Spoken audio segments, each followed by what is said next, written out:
Welcome to the Buck Brief. Let's talk about the upcoming ban of TikTok for a second here. There could be a last-minute reprieve. Trump is considering an executive order, according to the Washington Post here, to save TikTok from the ban under U.S. law. He's exploring, quote, unconventional ways to rescue the Chinese-owned video app from a nationwide ban, saying it will help him reach an adoring audience throughout his second term. So I'm not alone here. I like TikTok. I think it is a very good content platform.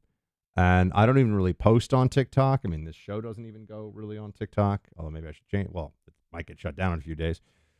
This is, I think, an opportunity, because all that we really should care about here is that China doesn't have control over the app and that China can't use it as a backdoor way to access the personal data of millions of Americans, right? That should be pretty easy to do. TikTok says it's already effectively done, and that there really is this whole thing about the Chinese spying app that is TikTok is overblown. I keep saying this, and nobody seems to be picking up on this other than me.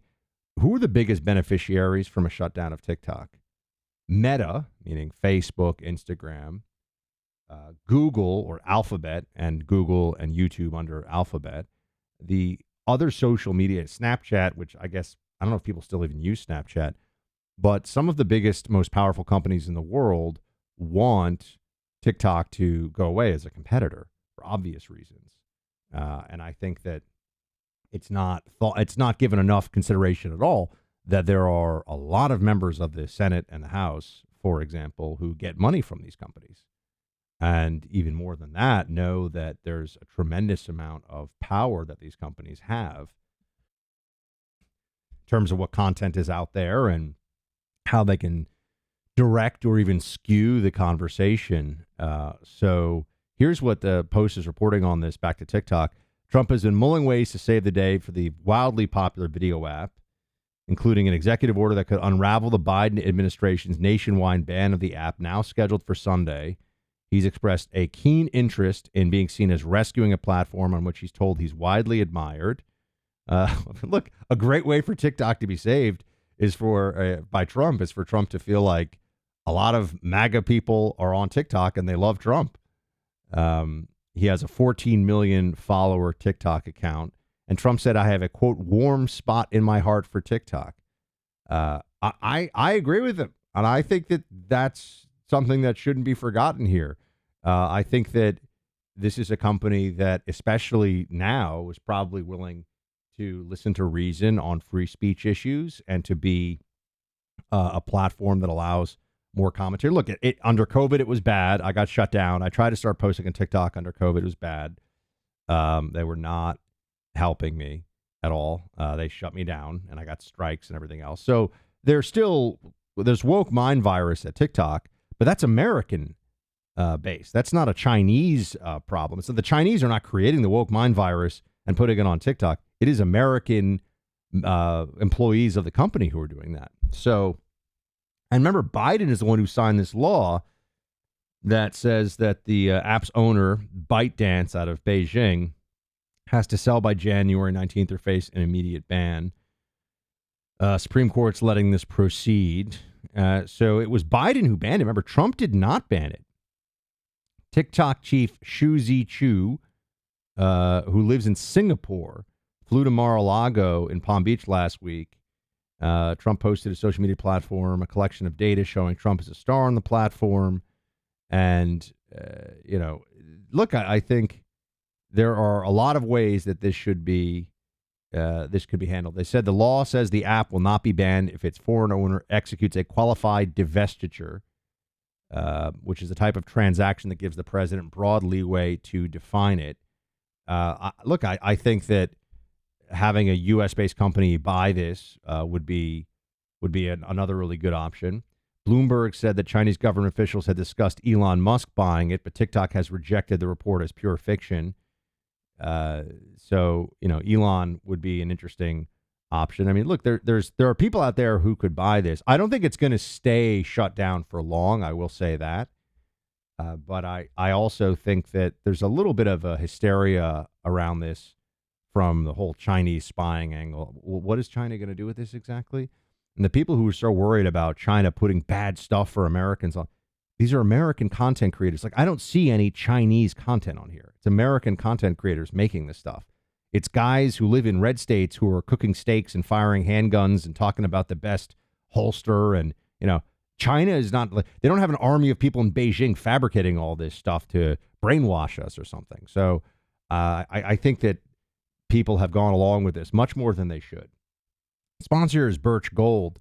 Birch Gold is a great company that can get you into gold and silver for the first time or to add to your existing holdings, and especially if you're thinking about long-term and 401k planning. Mark in this audience took advantage of hearing about Birch Gold. He's now working with them. He says, Birch Gold has brightened my future. Within a few minutes, an easy financial transaction and plan for retirement was accomplished. Remember, gold is a good hedge against inflation. No matter how effective the incoming Trump administration is, there's still inflation out there. We're still $36 trillion in debt and counting. Turn to Birch Gold Group now. Give them a text. Birch Gold Group, Birch Gold Group can help you convert an IRA or 401k into an IRA in physical gold without costing you a penny out of pocket. Text my name, Buck, to 989898 to get your free info kit. That's 989898. Text my name, Buck, or go online to birchgold.com/Buck. That's birchgold.com/Buck. Go check it out today. I don't have a lot on the confirmation here of Pam Bondi on Capitol Hill other than she's qualified. They know she's qualified. She's ready to go, and they try to push her around a little bit. It just didn't work. It didn't really turn into much of anything. So I'm unsurprised that they weren't able to lay a glove on her, especially Pete Hegseth already kind of beat them down yesterday. So yeah, they're going to try to position this as Pam Bondi as Attorney General is going to be a Trump stooge. That's what they really want to say. She's not going to enforce the law. She's going to do whatever Trump says. Senator Hirono, I wish you had met with me. Had you met with me, we could have discussed many things and gotten to know you. I am listening to you now. Could you respond to the question? Yeah, you were the only one who refused to meet with me, Senator. But what we would have discussed is that it is the job of the Attorney General to I'm very follow happy to listen the law. to your responses. Isn't it amazing how they want us to forget about what they've done and their role in all of this while the DOJ has been in Democrat hands? Like, suddenly we're supposed to pretend that we have no memory whatsoever of the pure weaponization. Remember, an unconstitutional appointment of a special counsel to go after someone who's a political rival. What greater abuse of the DOJ can you really think of than that? I mean, if you were trying to come up with the most egregious abuse of Department of Justice authority and prerogative, I think it would be hard to do. I think it'd be hard to get something worse than what you just saw the Biden administration engage in. And so now they're worried that, are you going to go after Liz Cheney? Pam Bondi's not going to fabricate some prosecution of Liz Cheney, okay? I mean, did Liz Cheney break the law? I don't know. If she broke the law, that's a separate thing. But she's not just going to go after people because of politics. That's what Democrats do. And that's the part of this that I think is so funny. The Democrats are complaining and so worried about Republicans doing to them what they did to Donald Trump. So what they want to make sure is that we don't fight fire with fire. Now, I understand there are different feelings on this. I think that we should always adhere to the law, even when the Democrat. But that doesn't mean giving people a pass. The law is the law. But I think it does mean that this Trump administration is going to have to focus on restoring the reputation of the Department of Justice as a place that does things that are important for the protection of the American people and of the Constitution, and is not some petty political weapon. And that is what it was turned into under Biden.